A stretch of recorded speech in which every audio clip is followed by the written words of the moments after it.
bekal kepada kita yang terukur dan memberikan petunjuk kepada kita bagaimana menggunakan bekal itu agar benar digunakan sesuai dengan tugas dan misinya di muka bumi ini.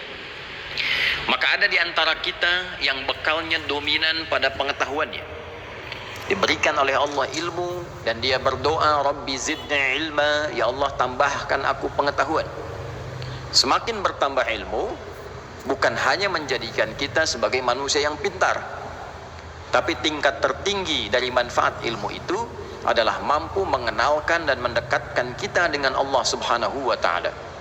Jadi bila ada orang yang semakin pintar tapi tidak kenal dengan Allah, artinya ada yang salah dengan penggunaan bekal keilmuannya itu.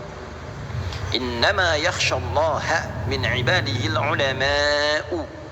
Demikian ditegaskan di Al-Quran surah Fatir, surah 35 di ayat ke-28 itu.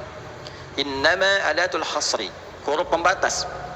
Sungguh orang-orang yang kenal Allah sehingga merasa takut terawasi, karena takut dan terawasi itu menggunakan seluruh bagian tubuhnya untuk mendapatkan keridhaan Allah. Lisannya takut berbicara yang kotor karena merasa didengar oleh Allah, diawasi Allah.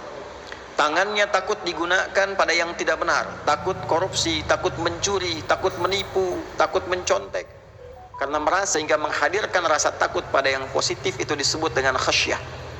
Pemilik khasyah itu ternyata adalah ulama, orang-orang yang diberkahi oleh Allah dengan ilmunya.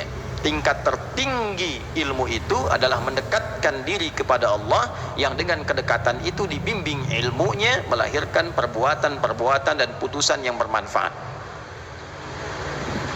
Ada yang diberikan oleh Allah Subhanahu wa ta'ala dengan kedudukan.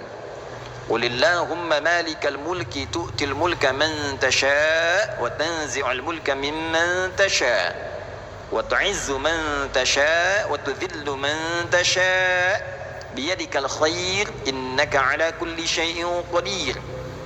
Ada yang diberikan oleh Allah kedudukan hak prerogatif Allah. Dari yang kecil di masyarakat ada RT, ada RW, naik ke atas jadi lurah, jadi camat, bupati, wali kota, gubernur, sampai dengan ke atas presiden, adalah titipan amanah Allah Subhanahu wa ta'ala, yang dengan itu diharapkan memberikan manfaat, yang mendekatkan setiap yang dipimpin itu dengan Allah Subhanahu wa ta'ala. Ada tanggung jawab di situ. Karena itulah mengapa setiap pemimpin yang muslim ketika diberikan jabatan, diangkat dalam jabatan tertentu, dia mengatakan inna lillahi wa inna ilaihi raji'un. Kalimat itu kepasrahan untuk menyerahkan titipan itu dalam bimbingan Allah, sehingga selama periode ia menjabat dibimbing dari ujung kepala sampai kakinya untuk melahirkan putusan-putusan yang diridhai oleh Allah Subhanahu wa ta'ala. Ada yang diberikan oleh Allah Subhanahu wa ta'ala bekal dari harta benda, supaya dengan itu bisa ibadah kepada Allah. Ditingkatkan hartanya, diberikan kelebihan, bukan ingin mengangkat derajat, sekedar disebut dengan sifat duniawi sebagai orang kaya. Crazy rich, dari kota A, kota B, provinsi A, provinsi B, negara C, negara D. Bukan itu. Kalau cuma sekedar gelar yang melekat, itu hanya menjadi hukum dunia. Sementara kita akan pulang ke akhirat, maka butuh persiapan bekal akhirat. Maka status itu tidak akan bernilai di hadapan Allah sepanjang tidak digunakan bekal itu untuk beribadah kepada Allah Subhanahu wa ta'ala. Itulah sebabnya kemudian ada hukum-hukum yang mengatur harta untuk ibadah. Ada zakat di Quran surah 9 ayat ke-60 dengan 8 golongannya. Innamas sadaqatu lil fuqara wal masakin wal 'amilina 'alaiha wal mu'allafati qulubuhum wa fir riqab wal gharimin wa fi sabilillah wa ibnis sabil, dan seterusnya ayat. Ada mengajak ibadah keluarga dengan harta supaya keluarga dekat dengan Allah. Wa bima anfaqu min amwalihim, Quran surah keempat ayat 34.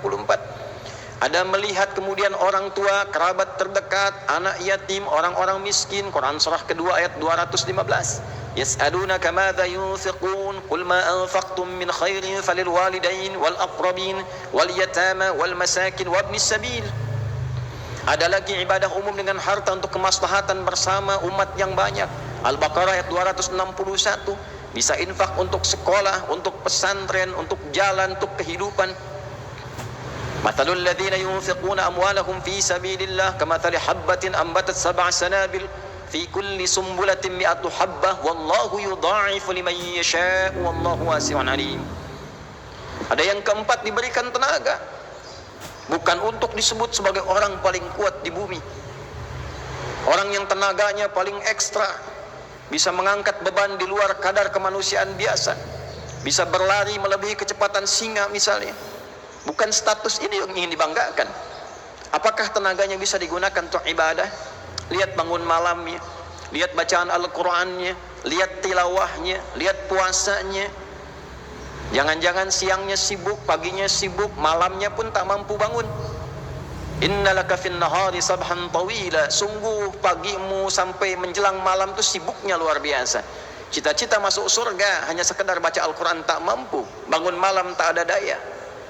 Jadi seluruh apa yang Allah berikan kepada kita, puncaknya adalah untuk mengenal Allah.